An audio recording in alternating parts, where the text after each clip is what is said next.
ಇಡೀ ಬೆಂಗಳೂರು ಬೆಚ್ಚಿ ಬೀಳುವ ಕಥೆ ಇದು. ಮಗನ ಆತಂಕ ದುಗುಡಕ್ಕೆ ಇಡೀ ಕುಟುಂಬವೇ ತಲ್ಲಣವಾಗಿದೆ. ಇಂಜಿನಿಯರಿಂಗ್ ವಿದ್ಯಾರ್ಥಿಯ ಕೃತ್ಯ ಎಲ್ಲರ ನಿದ್ದೆ ಕೆಡಿಸಿದೆ. ಮನೆಯವರ ಮೇಲೆ ಮಗನಿಂದಲೇ ಡೆಡ್ಲಿ ಅಟ್ಯಾಕ್. ಎಂಜಿನಿಯರಿಂಗ್ ವಿದ್ಯಾರ್ಥಿಯಿಂದ ಇದೆಂಥ ಕೃತ್ಯ?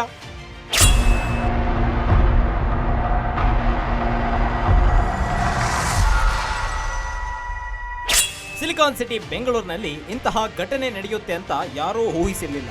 ತಂದೆ ಸೆಕ್ಯೂರಿಟಿ ಕಂಪನಿಯಲ್ಲಿ ಕೆಲಸ ಮಾಡುತ್ತಾ ತನ್ನ ಇಬ್ಬರು ಮಕ್ಕಳನ್ನ ಎಂಜಿನಿಯರಿಂಗ್ ಪದವಿ ಕೊಡಿಸಲು ತಮ್ಮ ಜೀವನವನ್ನೇ ಪಣಕ್ಕಿಟ್ಟಿದ್ರು. ನಿನ್ನೆ ರಾತ್ರಿ ಎಂದಿನಂತೆ ಮಕ್ಕಳ ಜೊತೆ ಊಟಕ್ಕೆ ಕೂರಲು ತಂದೆ ಕೃಷ್ಣಮೂರ್ತಿ ಸಜ್ಜಾಗ್ತಾ ಇದ್ರು. ಈ ವೇಳೆ ತನ್ನ ಮಗ ಹರ್ಷನನ್ನು ಊಟ ಮಾಡಲು ಹೇಳಿದ್ದಾರೆ. ಈ ವೇಳೆ ತಂದೆ ತಾಯಿಯ ಮೇಲೆ ಕೋಪಗೊಂಡ ಮಗ ಚಾಕುವಿನಿಂದ ದಾಳಿ ಮಾಡಿದ್ದಾನೆ.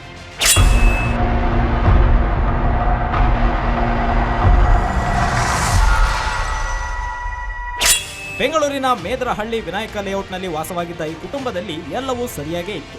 ಹರ್ಷ ಖಾಸಗಿ ಕಾಲೇಜಿನಲ್ಲಿ ಎಂಜಿನಿಯರಿಂಗ್ ವ್ಯಾಸಂಗ ಮಾಡ್ತಾ ಇದ್ದ. ಕಳೆದ 3 ದಿನಗಳ ಹಿಂದೆ ತಾಯಿ ಪಾರ್ವತಮ್ಮಳಿಗೆ ನನಗೆ ಯಾಕೋ ಭಯವಾಗುತ್ತಿದೆ ಎಂದು ಆತಂಕ ವ್ಯಕ್ತಪಡಿಸಿದಂತೆ ನಿನ್ನೆ ತಡರಾತ್ರಿ ಏಕಾಏಕಿ ಗಲಾಟೆ ಆರಂಭಿಸಿದ್ದಾನೆ. ಇದಕ್ಕೂ ಮುನ್ನ ಪೊಲೀಸರಿಗೆ ಕರೆ ಮಾಡಿ ನನ್ನನ್ನು ಯಾರೋ ಸಾಯಿಸಲು ಬಂದಿದ್ದಾರೆ ಅಂತ ಹೇಳಿದ್ದಾನೆ. ಪೊಲೀಸರು ಮನೆಯ ಬಾಗಿಲು ಮುರಿದು ನೋಡಿದಾಗ ತೀವ್ರ ರಕ್ತಸ್ರಾವದಿಂದ ತಂದೆ, ತಾಯಿ ಹಾಗೂ ಅಕ್ಕ ನೆಲದ ಮೇಲೆ ಬಿದ್ದಿದ್ರು.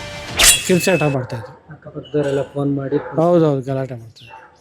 ಏನು ಓದ್ತಿದ್ದ ಹುಡುಗ ಪಕ್ಕ ಏನು ಗೊತ್ತಿಲ್ಲ. ಹುಡುಗ ಓದ್ತಾ ಇದ್ದ. ಯಾರು ಬರೋರು ಕೇಳಿದ್ದಕ್ಕೆ ಬಂದಾಗ ಕೇಳಿದ್ರು ಇಂಜಿನಿಯರಿಂಗ್ ಓದ್ತಾ ಇದ್ದೀವಿ ಅಂತ. ಅವರೆಲ್ಲ ಫ್ಯಾಮಿಲಿ, ಒಳ್ಳೆ ಫ್ಯಾಮಿಲಿ, ಅವರು ಚೆನ್ನಾಗಿದ್ರು. ಯಾಕೆ ಹಿಂಗಾಯ್ತು ಗೊತ್ತಿಲ್ಲ. ಸದ್ಯಕ್ಕೆ ಹಲ್ಲೆಗೆ ಒಳಗಾದವರ ಪರಿಸ್ಥಿತಿ ಗಂಭೀರವಾಗಿದೆ ಎಂದು ವೈದ್ಯರು ತಿಳಿಸಿದ್ದಾರೆ. ಇತ್ತ ಮಾನಸಿಕ ಖಿನ್ನತೆಯಲ್ಲಿರುವ ಹರ್ಷನಿಗೂ ಚಿಕಿತ್ಸೆ ಕೊಡಲಾಗ್ತಾ ಇದೆ. ಸೋಲದೇವನಹಳ್ಳಿ ಪೊಲೀಸರು ದೂರು ದಾಖಲಿಸಿಕೊಂಡಿದ್ದಾರೆ. ಮೂರ್ತಿ ಬಿ, ಗ್ಯಾರಂಟಿ ನ್ಯೂಸ್, ನೆಲಮಂಗಲ.